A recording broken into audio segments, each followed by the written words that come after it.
Hey friends, welcome back to the 1-year Bible journey. I'm Pastor Cary. This is Growing in the Gospel. And guess what? We today are entering week 36. 36 weeks in, and I'm excited about today. We have a lot to talk about today and tomorrow. We're going to do Old Testament video, obviously, today, tomorrow. Next video will be our New Testament video. I want to encourage you to take your time through the book of Isaiah. We're going to be in Isaiah for several weeks in the Old Testament, and because of that, it's worth spending a little time talking about. I got up this morning. I made some delicious vanilla coffee, so I encourage you to maybe pause the video, grab something to drink, make a tea, open your Bible, and let's sit at the feet of God, and let's talk about our reading this week for the Old Testament. Thank you so much for joining me and for sticking with me on the journey. I'm loving that we are now, we see the end. The end is in view. This has been a big project for both of us, so thanks for sticking with it. Today, this week, our reading is Isaiah 10 to 24 in the Old Testament, Ephesians 1 to 6, that's the entire book in the New Testament, Psalms 105 to 107. So last week I introduced Isaiah, and I want to go back a little bit and talk about what you've already read. You read chapters 1 to 9. We did more of an overview of Isaiah last week. I want to remind you, Isaiah is a prophet, a messenger of God that's sent to primarily the southern kingdom. Now there's messages to other kingdoms, but Isaiah was operating in proximity to Judah and especially Jerusalem. And he was doing so during the latter half of the southern kingdom. He's about 8 kings from the end of the southern kingdom.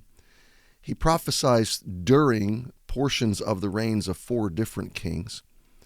And an overview of what he's doing is he is prophesying judgment that's going to be coming on the southern kingdom as well as on the surrounding nations,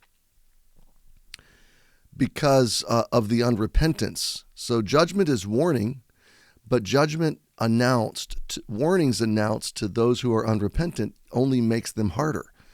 So there's leaders that are in power that are unrepentant in the southern kingdom, and they're not going to heed God's warnings. And so judgment is coming in the form of partially the collapse of the southern kingdom, the overrunning of the southern kingdom by Assyria, but then Babylon is going to defeat Assyria, and Babylon is going to come and finish the job in the southern kingdom. So for those who are repentant, as I said, there's always hope. So Jeremiah's messages kind of bounce between judgment and hope. Judgment is never the final word, okay? God is doing things. God is still writing his story. God's going to still fulfill all of his promises to the nation of Israel. So he's always infusing into the message here hope and promise. You'll see that in the narrative. The remnant that is repentant and the remnant of Israel that will continue will remain. And so God is indicting bad kings, bad kingdoms, corrupt cities that are going to pass away. And he's promising at the same time that his new city, New Jerusalem, will fulfill all of his covenant promises and all of his kingdom plans and purposes, and that he is still going to send a king from David's line that will reign forever in that new city, Jerusalem. So you're going to see the themes bounce back and forth between judgment to Assyria, or judgment to northern Israel, or judgment to Judah, or to Babylon, or to Moab, or to Ethiopia, or to Egypt, all these surrounding areas. But you're going to see the message keeps coming back to God's promise and God's hope. The other thing we established last week is that this book is 66 chapters that divide very similarly to the Old Testament and New Testament, the 66 books of the Bible. So the first 39 chapters are mostly judgment with flickers of hope, but then the last 27 chapters are mostly promise and the new kingdom. And what is God going to do to restore not only ancient Israel in their homeland after the exile, but what is God doing in the big picture? And there's a lot of prophecy here even in today's reading, that connects into and ties into what we studied in the book of Revelation, or what we would have studied if we had done Daniel, and what we will study when we get to Daniel, I should say. So the forward-looking promises and eschatology, prophecy about the rapture, about the tribulation, the great tribulation, and about the millennial kingdom, and then after the millennial kingdom, the eternal kingdom and the New Jerusalem. So these are really exciting things, and they are talked about. They are foreshadowed in the book of Isaiah. So I want to remind you, you're going to pick it up today in chapter 10. So remember, chapters 1 to 12 are the first section of the book. So you're kind of in the middle of the first section, and that is God's condemnation, God's judgment against Judah and against old Jerusalem, the city of Jerusalem's rebellion, not the New Jerusalem, but the old Jerusalem. God is speaking against idolatry and injustice. And that after being conquered, he promises this, after being conquered, there will be a new Jerusalem full of justice, full of peace, with a king that's reigning forever. So the themes of the older Jerusalem, the evil Jerusalem, and the new perfect Jerusalem continue throughout the book of Isaiah. You read it already, but the thing I did not bring out about chapter 6 is that Isaiah has a vision of God's throne room, and he expects to be incinerated. He expects to be destroyed because of his sinfulness, but God not only doesn't destroy him, God purifies him. Such a beautiful picture of salvation and the gospel in chapter 6. Chapter 7 to 12, which you're going to pick it up in the middle of this, is addressed to Ahaz. Ahaz is Uzziah's son. Uzziah was the king that died in the early part of this book, and his son Ahaz has now taken the throne. Ahaz is an evil king, and we're now 8 kings from the exile, and Isaiah prophesies Ahaz's downfall. It's announced. And the idea is that Assyria will devastate Israel, and that this will be followed by the Babylonians. The Assyrians devastated the northern kingdom already, as I said last week, but they're going to come in and they're going to captivate or capture, I should say, many cities in the southern kingdom and kind of surround Jerusalem. It's in this book, we're going to read about this, that God's going to miraculously deliver the city of Jerusalem from the Assyrians. That's yet to come. But nonetheless, God is predicting these things. Chapter 7 tells us, even though the kings are failing, even though the city is failing, even though Assyria and Babylonian seem to be winning, Emmanuel will still be coming. There will be a king who will be Emmanuel, God with us. This is where we read this amazing and wonderful promise that we cherish. The Lord shall give you a sign. Behold, a virgin shall conceive and bear a son, and shall call his name Emmanuel. So the king that's coming will be God with us. Chapter 8 speaks to the same theme, but the idea is don't believe the conspiracy theories. Don't believe the diviners and the false prophets and the fortune tellers. No, go to God's word and hope in God's word more than anything else. Don't go to false sources of hope. Go to the word of God. Trust God's word more than anything is sort of the theme of chapter 8, which you read last week. Chapter 9 is still about hoping in Emmanuel. And you read chapter 9 last week, but I really want to dip in for just a second to this chapter because it is beautiful. Nevertheless, the dimness, this is verse 1, shall not be as such was in her vexation when he first lightly afflicted the land of Zebulun and the land of Naphtali. Land of Zebulun and Naphtali is Nazareth and Capernaum. That's the 2 towns of Capernaum are in those 2 tribal areas. This is Galilee.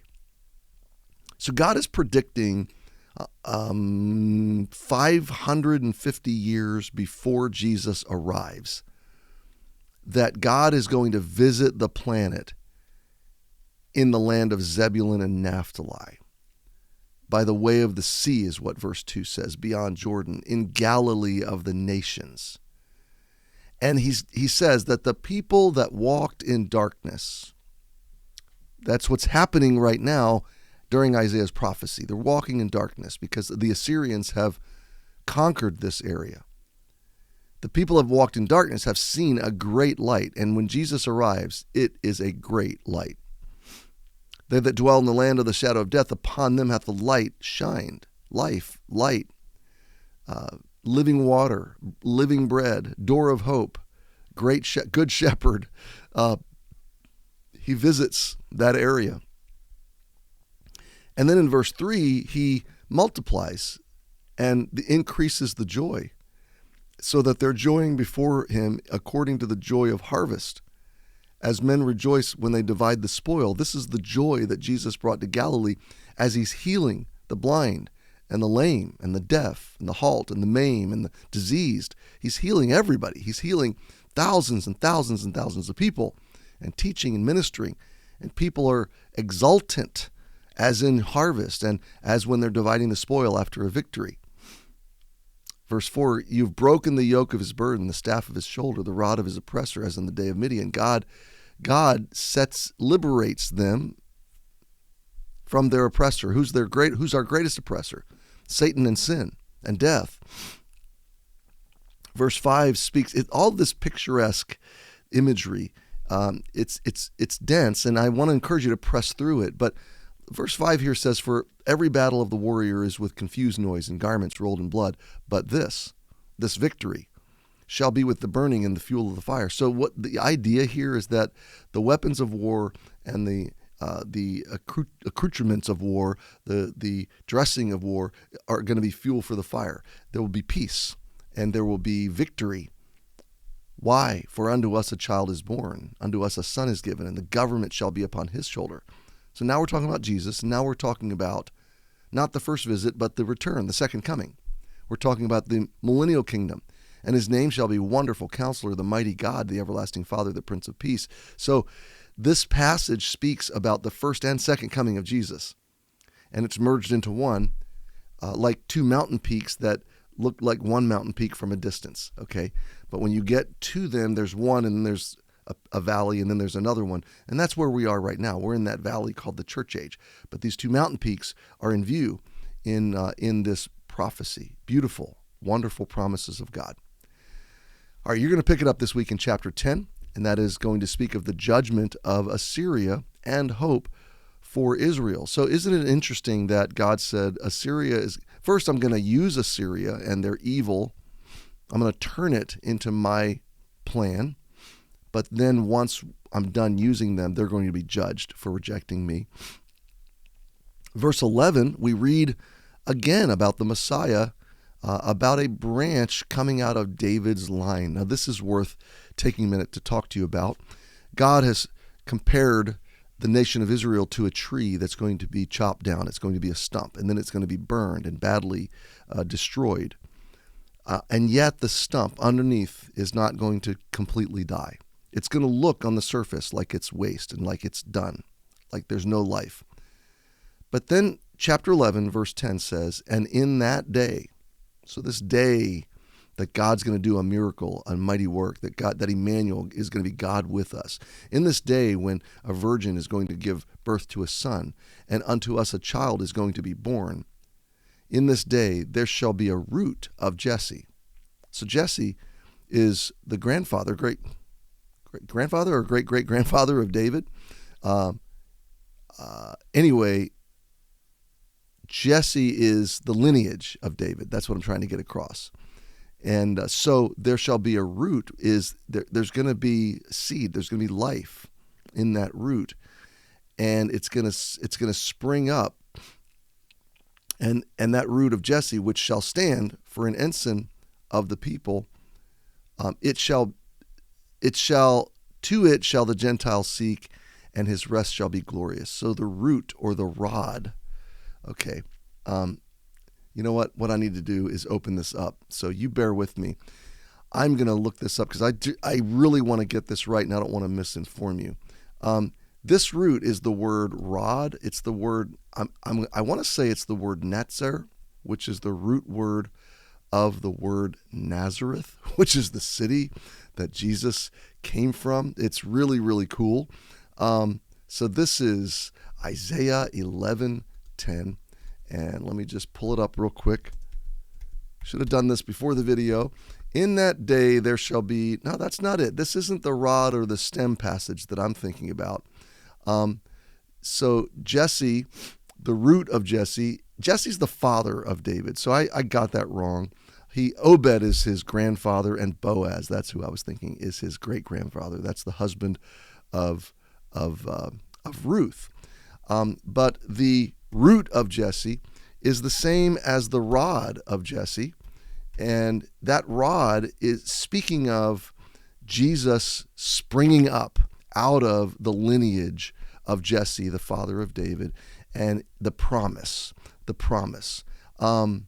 And the idea here, and this is so cool, I was in Israel, I was in Nazareth actually, a few years ago, and we were touring Nazareth Village with my friend Amr, who was our guide and is one of the founders of Nazareth Village. And we stopped at an olive tree, and Amr, our tour guide, stopped and he said, look at the tree, look at the base of the tree, look at the trunk of the tree. This was a fruitful, growing, living tree. But then he said, look to the left of the base of the tree, and do you see the stems coming up? Do you see the rods, the shoots coming up? And of course, everybody could. And this is where, actually at chapter 11 and verse 1, is the verse I'm thinking of, and I put 10 in, and that was a mistake. There shall come forth a rod out of the stem of Jesse, and a branch shall grow out of his roots. Okay, that promise is spoken of again in verse 10, but the idea of a rod or a stem, this was a common picture in Israel. And back to my modern illustration, so we look to the left of the base of this olive tree, and sure enough, a rod, a stem, was sticking up out of the ground.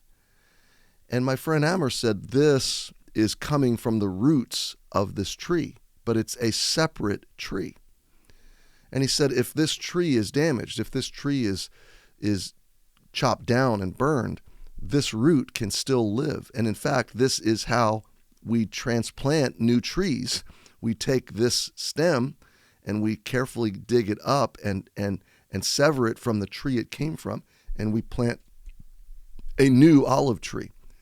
And it's a beautiful picture because God promises, even though the stump of Israel looks like it's burnt and dead and useless, there's going to come up a rod from the root. There's going to be a stem. There is going to be a rod that will come forth out of the stem, a branch that will grow out of his roots. That is Jesus. And that is a glorious promise. And what I love about verse 10, and this is why I put verse 10 in here, is that it will be an ensign or a sign to the people. To it shall the Gentiles seek. Now this is Isaiah 11:10, and this is a direct promise of the New Testament church age. And unless you're Jewish, it's a direct correlation and a straight line to you and me, okay?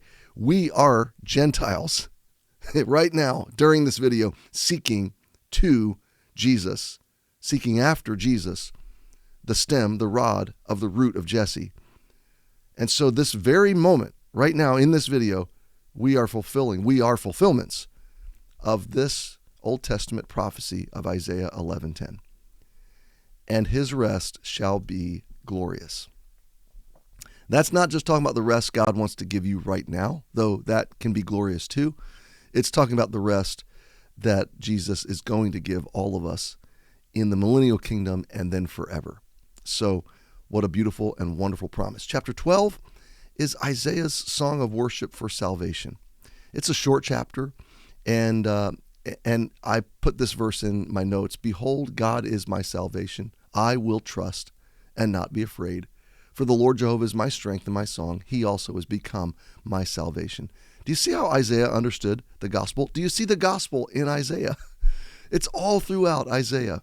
that God did not destroy Isaiah in his presence in chapter 6, that God cleansed Isaiah, that God promised an Emmanuel would come, God with us.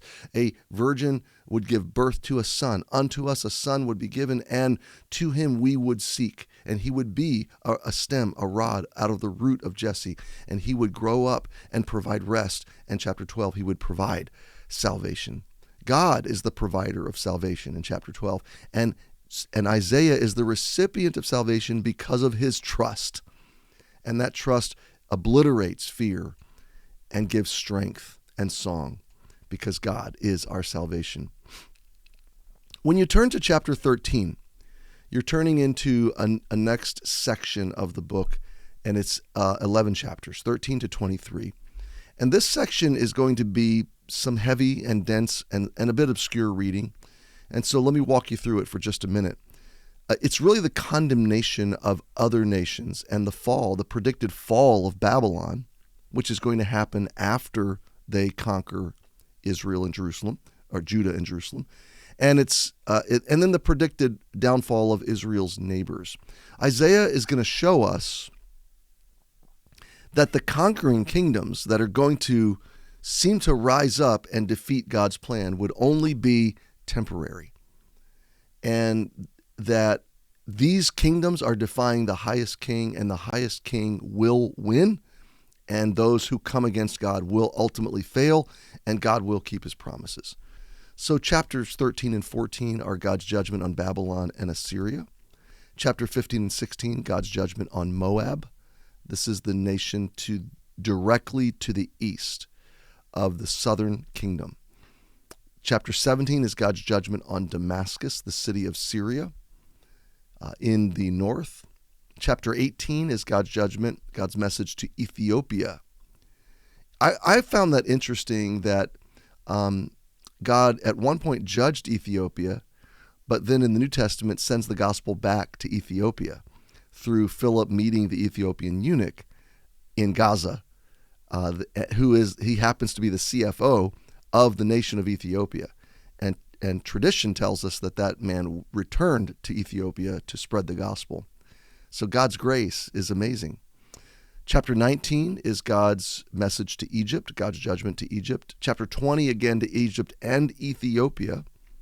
Chapter 21 to Babylon, Edom, and Arabia. Chapter 22 to Jerusalem and the treasurer in Jerusalem named Shebna. When you see the word Shebna, that's a person, it's a treasurer. Chapter 23, the message of God to Tyre. This is north now in Lebanon, modern day Lebanon. And Jesus went there too, by the way. Jesus visited Tyre. Chapter 24, God's purposes ultimately in judgment and the final judgments of the earth. And you're going to read chapter 24 and think you're reading about the Great Tribulation in Revelation, which very well could be. It's pointing that far forward. And so you're going to stop the reading this week. You're going to pause the reading temporarily in chapter 24, which sort of crosses over into the next section, which we'll talk about next week. So what can I do to put on the finishing touches to this video of our journey through Isaiah? As I said last week, much of this is going to be obscure, and we could deep dive into every phrase and every line. And like digging for gold and like mining for silver or for diamonds, the more you dig, the longer you spend, the more you're going to discover. There are treasures untold in the book of Isaiah. I'm trying to give you the high view, the overview, the 30,000-foot view, so you can get just a broader understanding. We didn't stop and park for very long in very many places, but we stopped at some critical places. And I wanted to just tell you to take as much time as you have, but if it gets obscure, just press through. If it gets to be a bit of a slog, just maybe skim read, maybe pick up the ESV or the NLT and read a more modern vernacular understanding of these passages. They are obscure because it's Old Testament poetry, it's Old Testament imagery, it's ancient imagery that these ancient people groups and nations would have clearly understood. The vernacular is a little bit foreign to us, but the heart of God is clear. The promises and the grace and the goodness of God is clear. and the future hope is clear. And so regardless of where you are on your comprehension of every phrase, you're going to find some amazing diamonds, and you're going to find some strong veins of gold in this mine. So don't get discouraged with the digging, and just keep reading until you come across something that blesses you and strengthens you, but just keep reading it through the proper context. This is a messenger of God delivering his message, mostly of judgment, spattered with hope, judgment to the unbelievers, hope to the believers. So when you're in the judgment passages, don't wonder, if you're a believer, don't wonder, is God mad at you and is he talking to you? If you're an unbeliever, you need to take those as warnings. If you're a believer, look at the hope. Lean into the promises. Trust the heart that is writing a very big story. And at the highest view, at the highest altitude, the big takeaway of all of these scriptures is that God is moving the narrative of salvation forward. He's moving his redemptive plan of the gospel forward. And it looks like the kingdom and the kings and the lineage and the promises are being cut off, but they're not. They're going to be fulfilled. They are, even today in our lifetime, being fulfilled. So there's a lot of correlation between the time of Isaiah and the time in which we're living. Both are times of forsaking God. Both are times of seeing prophecy fulfilled before our very eyes. Both are times where we feel and sense the coming of God is nearing. It's getting closer. It's getting even more imminent. Both are times when we need to be preparing. Both are times when we need to be a remnant. There was a remnant of believers in the northern and southern kingdom in Isaiah's day. There is a remnant of believers today on planet Earth. We are that remnant. The church of God is growing. The purposes of God are moving forward. As they were in Isaiah's day, so they are today, and we can take great hope in that. So that is your Old Testament video for week 36.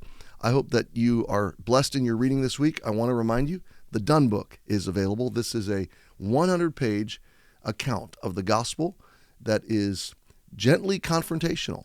It peels back the layers of works-based, performance-based religion and draws someone into a real personal relationship with Jesus. This is very cost-effective, especially if you get quantities, and many people use them for handouts or for outreaches through their church, for visitor gifts, gift bags to guests that come to church, and many people use them in their offices. They stack them on their desk or in a break room for people to take freely, or they give them to friends and family as gifts, maybe a Thanksgiving gift or a Christmas gift to your neighbors with a pie or some cookies. These are generally very well received because you're not picking a fight with anybody. You're just saying, hey, would you consider reading this book? And let me know if you have questions. Lots of people have trusted Christ because of the Done Book. It's available at inthegospel.com. Inthegospel.com. I'll put the slide up that shows that, and I will see you tomorrow for our New Testament conversation.